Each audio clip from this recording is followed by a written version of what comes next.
Hello दोस्तों, welcome back my YouTube channel. मैं दीक्षा सिंह आज आप लोगों के लिए एक ऐसी तंत्र मंत्र की कहानी लेके आई हूँ जो कि हमारे समाज में लोग ऐसी बातों पर बहुत ही जल्दी विश्वास करते हैं, जबकि ये अंधविश्वासी होती है।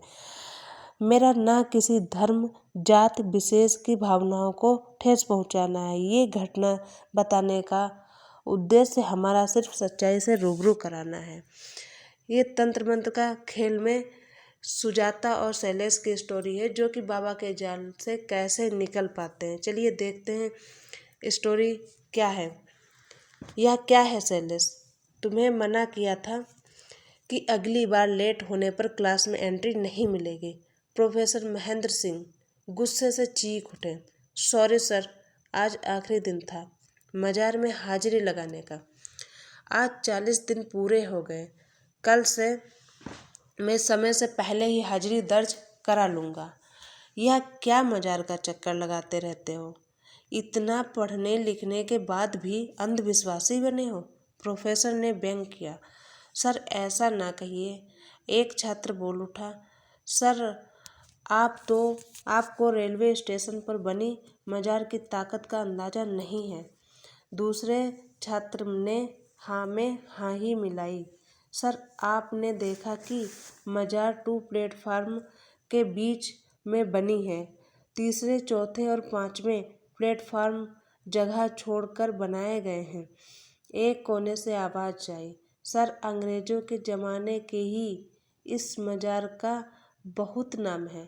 40 दिनों की नियम से हाजिरी लगाने पर हर मनोकामना पूरी हो जाती है। किसी छात्र ने ज्ञान बघारा। आज भौतिकी की क्लास में मजार का पूरा इतिहास भूगोल ही चर्चा का विषय बना रहा। प्रोफेसर भी इस वार्तालाप को सुनते रहे। महेंद्र सिंह का पूरा छात्र जीवन व नौकरी के शुरू के वर्ष भोपाल में बीते हैं। पिछले वर्ष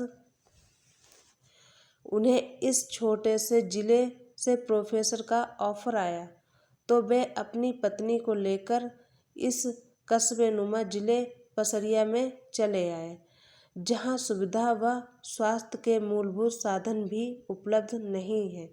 इस कस्बे को जिले में बदलने के 5 वर्ष ही हुए, इसीलिए विकास के नाम पर तहसील, जिला अस्पताल व सड़कों का विस्तार कार्य अभी पूरा नहीं हुआ। सरकारी अस्पताल में जरूरी उपकरण और विशेषज्ञ डॉक्टर्स की कमी बनी हुई है। बेहतरीन तरीकों से बने मकानों के बीच में कहीं कहीं सड़कें बन गई हैं, तो सीवर और नाली का अभी कोई अता पता नहीं है। आसपास के गांव के समर्थ लोग इस शहर में मकान बनाकर रहने लगे, पर मानसिकता और आचरण से वे अभी भी गवई विचारधारा से जुड़े हैं। केवल 3 से 4 किलोमीटर के दायरे में एक कस्बे नुमा शहर की हद सिमट कर रह गई है। इस दायरे से बाहर नदी है, जंगल है और है शुद्ध प्रकृति हवा के संग हरे भरे खेत खलिहान के नज़ारे।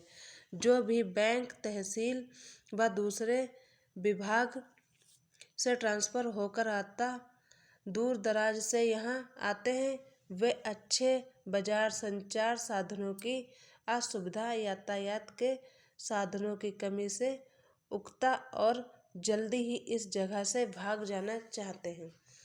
नए खुले ITI में महेंद्र सिंह को उनके अनुभव के आधार पर प्रोफेसर के पद का ऑफर मिला, तो वे मना न कर सके और भोपाल के अपने संयुक्त परिवार को छोड़कर अपनी पत्नी के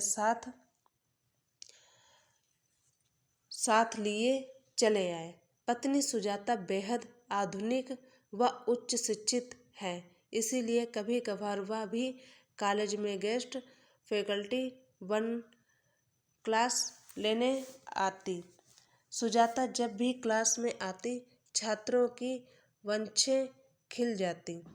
वैसे तो यह कोएड इंस्टीट्यूट है, किंतु लड़कियों की संख्या उंगलियों में गिनी जा सकती है। लड़कियां साधारण ढंग से तैयार होकर कॉलेज आती। फैशन से उनका दूर दूर तक कोई नाता नहीं है। बस बालों की खजूरी चोटी या पफ उठाकर बाल बना भर लेने से उनका शौक पूरा हो जाता है। नीले कुर्ते और सफ़ेद सलवार दुपट्टा डाले 18 से 20 वर्षीय सहपाठियों के सामने 35 वर्षीय सुजाता भारी पड़ती। नाभि दिखने वाली साड़ी, खुले और करीने से कटे बाल, गहरी लिपस्टिक से सजे ओठ और आँखों में गहरा काजल सजाए वह जब भी क्लास लेने आती, लड़कों में मैम को प्रभावित करने की होड़ मच जाती। वे उसे फिल्मी हीरोइन से कम ना समझते। महेंद्र सिंह अपने सभी शिक्षकों के बीच गर्व से गर्दन अकड़ा कर घूमते, मानो चुनौती सी दे रहे हों कि मेरी बीबी से बढ़कर तुम्हारी बीबी है क्या। साथी शिक्षक पीठ पीछे सुजाता और महेंद्र का मजाक बनाते, मगर उनके सामने उनकी जोड़ी की तारीफ में करीदे काटते। उस दिन महेंद्र जब घर लौटे तो चाय पीते हुए दिन भर की चर्चा में मजार का जिक्र करना न भूले। यह सुनते ही निसंतान सुजाता की आंखें एक आस से चमक उठी कि हो सकता है कि इसीलिए ही समय उसे यहाँ पसरिया खींच लाया। सुजाता जितनी वेशभूषा से आधुनिक थी उतनी ही धार्मिक थी। आए दिन घर में महिलाओं को बुलाकर धार्मिक कार्यक्रम करवाना उस दिन दिनचर्या में शामिल था।